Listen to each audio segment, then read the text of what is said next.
This channel is supported by TrueFire. TrueFire is an online library of lessons from some of my favourite players. There's thousands of lessons on there. You can use the promo code JNC40 to get 40% off of any of their courses.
So, I had a question from Andrew, and I did say to you, if you've got questions on kind of videos, I don't do one-on-one teaching at the moment because I don't have time, but I do try to answer questions in a way, and I think hopefully by answering kind of one-on-one specific questions, I could create a video which hopefully can give my take on a topic which is of interest to some of you. So, Andrew said, I loved your recent video on improvisation. You asked to post here if we had any question. Here's mine. Whilst improvising, do you ever feel self-conscious about inserting a lick or run that you've practiced? I've noticed this in myself and wonder if it's just me. For example, I'm mindlessly improvising and enjoying myself and think, ooh, here's a good spot to play this pattern or lick that I've learned. Whenever I do that, I feel like somehow the listener knows and it takes me out of the moment. I feel self-conscious that the listener is like, he totally learned that, or I saw that one coming. When I listen to you improvise, I never think that, even though I might recognise a pattern or idea that you've previously talked about. Your playing always has a novel magic to it. Right, too much flattery here. So I'm curious if you've ever experienced self-consciousness about inserting planned or learned runs or licks into your improvisation. Does that make any sense? So my initial answer was, good question. I think it's mostly in your head, if that makes sense. As you point out in my playing, and particularly in the lick lessons that I do, you'll see me consciously force a certain lick into my play. So I'll talk more about why I do that and what I'm doing, etc., and why I think that's quite a good thing to do.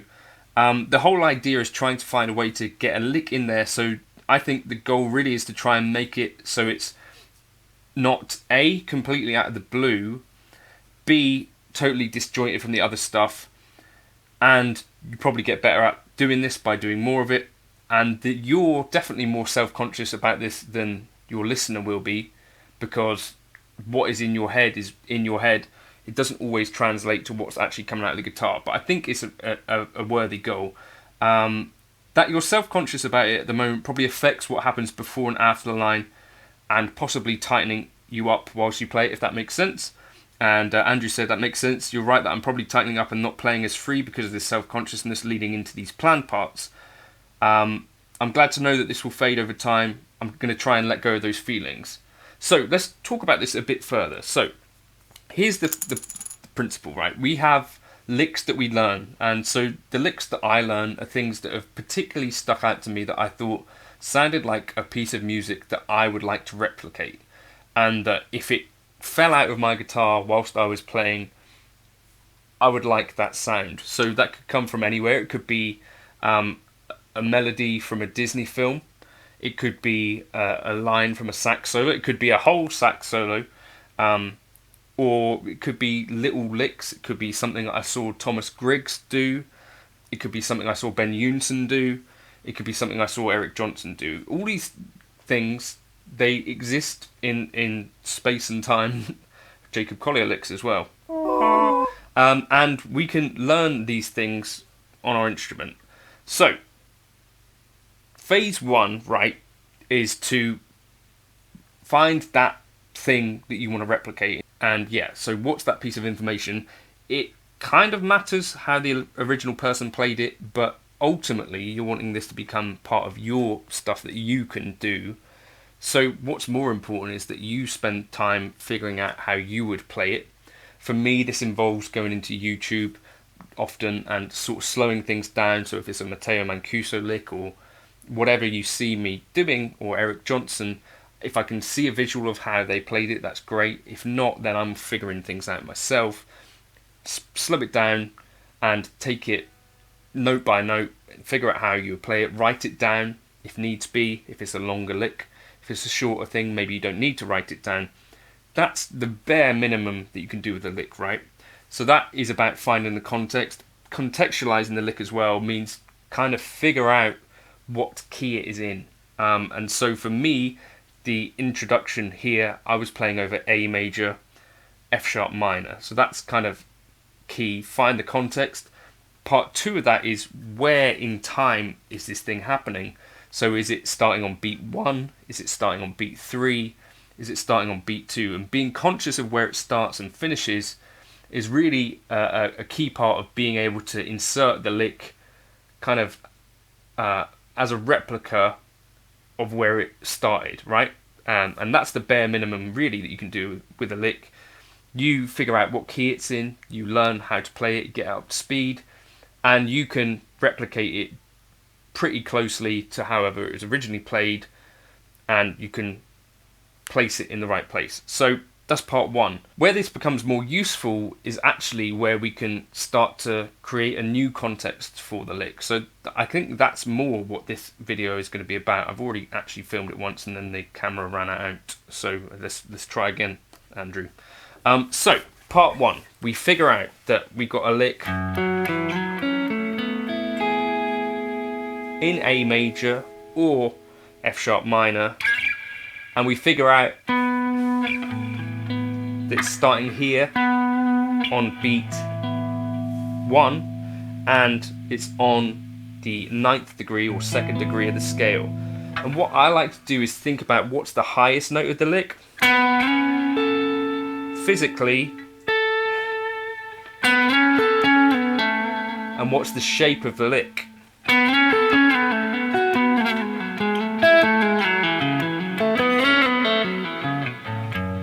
And where's the lowest point of the lick, right? So that's kind of real basics here. And you can think about it theoretically if you want. I tend to not think about it too theoretically. I think about the starting note, the highest note, and the lowest note, right? And where in time it starts. So 1, 2, 3, 4.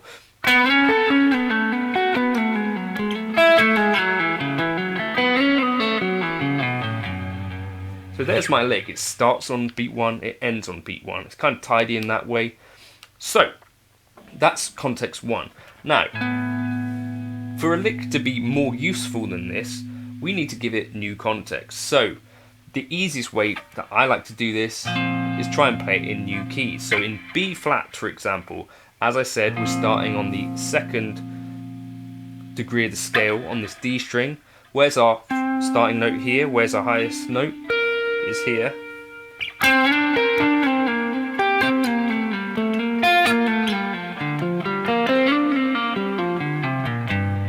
And there's our lowest note, it's the G, if we were playing it in B major.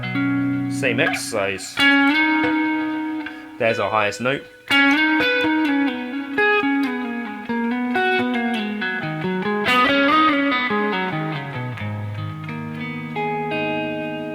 We've got now 3 contexts that we could play the lick, right?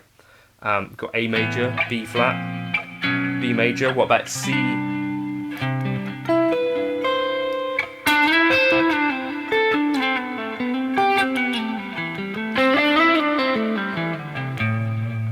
Okay, then C major. So this could go on, and you can try, and depending on how complex the lick is, this could take ages, or it could be quite quick like this.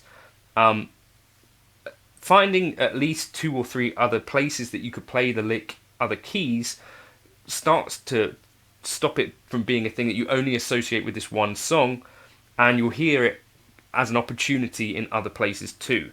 Now, another thing we can think about, and what I might be doing at this stage would be to try and play it in place, right, at tempo, and thinking about counting as we do it. So 1, 2, 3, 4. And that can be a really good exercise as well. Counting as you play the thing can help you to stop thinking sort of super involved with the lick, and it actually then become a thing which you play without thinking about it too full on, which I think is part of when we can become self-conscious, is because it's a thing that we're honing in on as being difficult, and then we're over kind of thinking and over complicating the thing, which actually, if we've practiced it a fair amount, probably we don't have to think too much.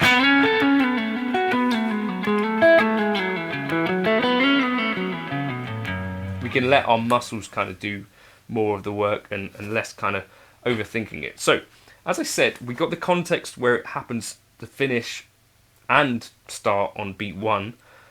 Now, part of what I think about this stuff is that it's going to sound disjointed if there's too much of a run-up to the lick starting, and what I mean by that is that we practice generally, and we got this kind of gap where we're waiting for beat 1, 2, 3, 4.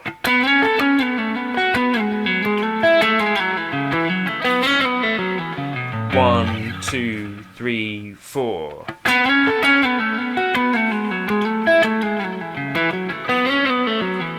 One, 2, 3, 4, and you notice there's also a gap afterwards.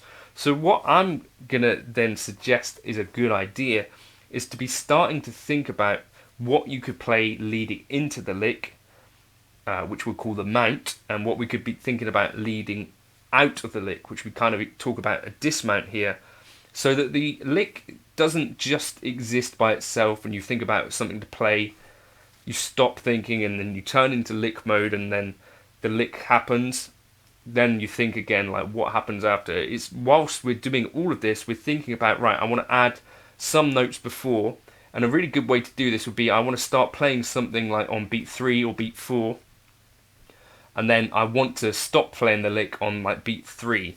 1, 2, 3, 4. 1,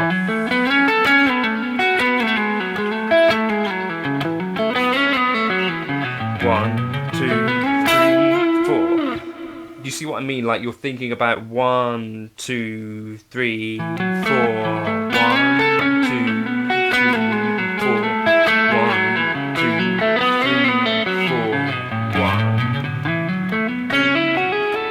And that went wrong. This is difficult stuff, by the way, to count and play, for me at least. I don't know whether you find it easy, but as I say, you think, how do you want to, or when do you want to start something leading into the lick? When do you want the lick to finish? And also what I might be thinking about is kind of connective tissue, which is not super like note heavy or anything, but I might just be melody. 3, 4, 1, 2, 3, 4. 3, 4, 1.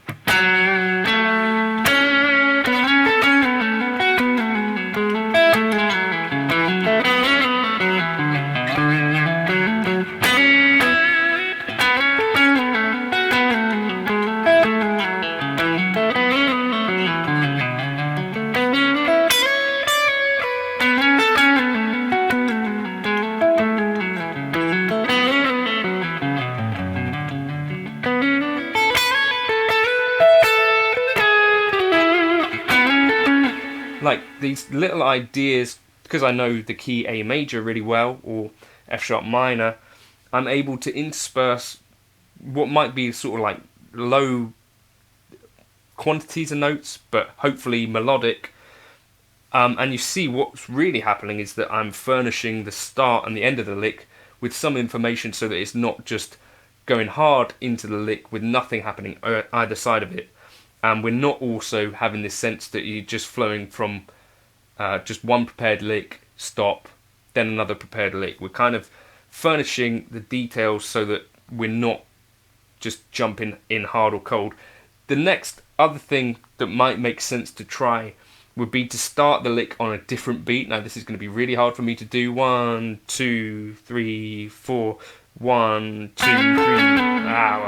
1, 2, 3, 4. 1, 2, 3, 4. 1, 2. And this can then start to, I don't know, it's a good exercise in and of itself, but it's also then decoupling the lick from having to start where it started in context.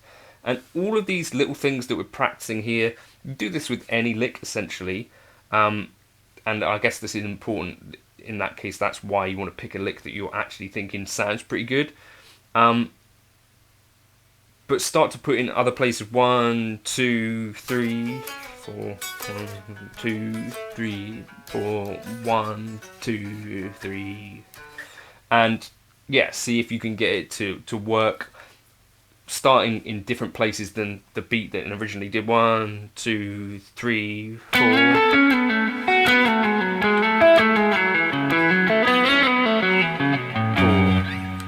Do you know what I mean? So those are just some ideas for me personally, about how I would start to try and think about these things. And all of these exercises, this is just one lick specifically, but I think this kind of highlights how I'd be trying to think about this stuff in general. So phase 1, you pick a lick that you like the sound of. Phase 2 is figure out how you play it, and then quickly get into phase 3, which is kind of trying to force it into your own improvisation, which you see me do quite often, where it's a lick that I've just figured out and I'll play it again and again and again in a piece of improvisation. And I think that's kind of, for me, the fastest track to getting these things into your playing, is to just really shoehorn it in a way that you're conscious about what you're doing. You're thinking, right, I'm going to place this on beat wherever it exists. And as you're practicing, you think, right, what if I shifted this to beat 2 or beat 4? Think about what you're playing leading up to the lick and what you're playing after.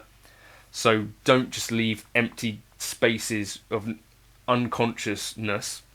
Try and make it so that there's, something happening before, something happening after. And whether you think really meticulously, like I want to start playing something leading to the lick on beat 3 and then so on. So I'm going to do some improvisation around it, which hopefully will be overthinking it, and I'll talk you through it as I'm overthinking it.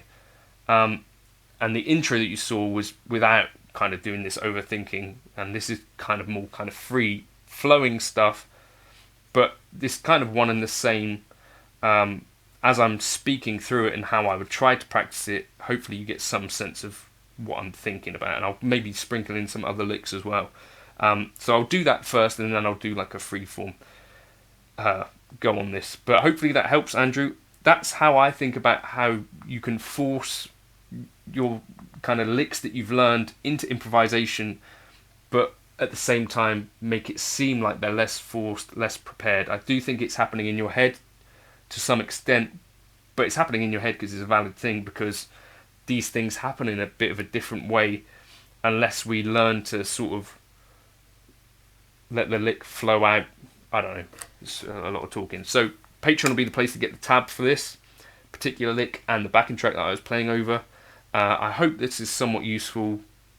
It's a lot of rambling, but you know, talking about this improvisation stuff is not that easy. But that's what I would practice in that regard. We're at 103 BPM for 1, 2, 3, 4.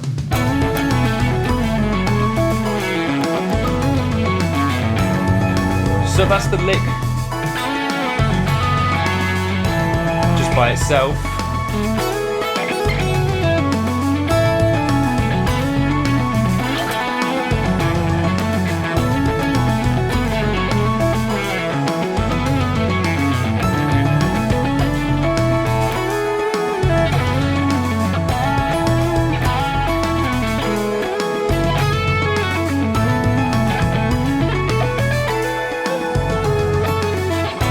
Half time.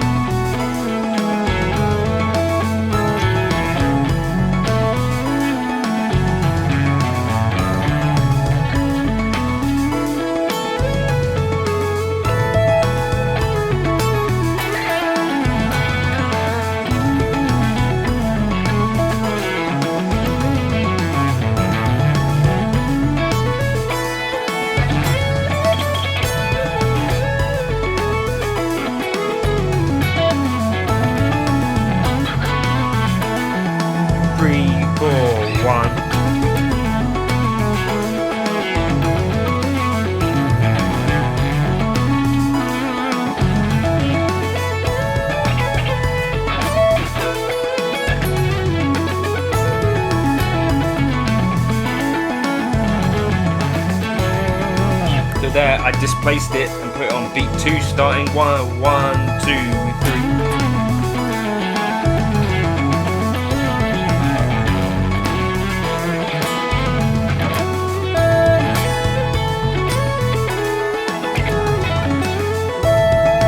I don't know if this will work. I could try placing it on a quaver. 1 and 2 and 3 and 4 and 1.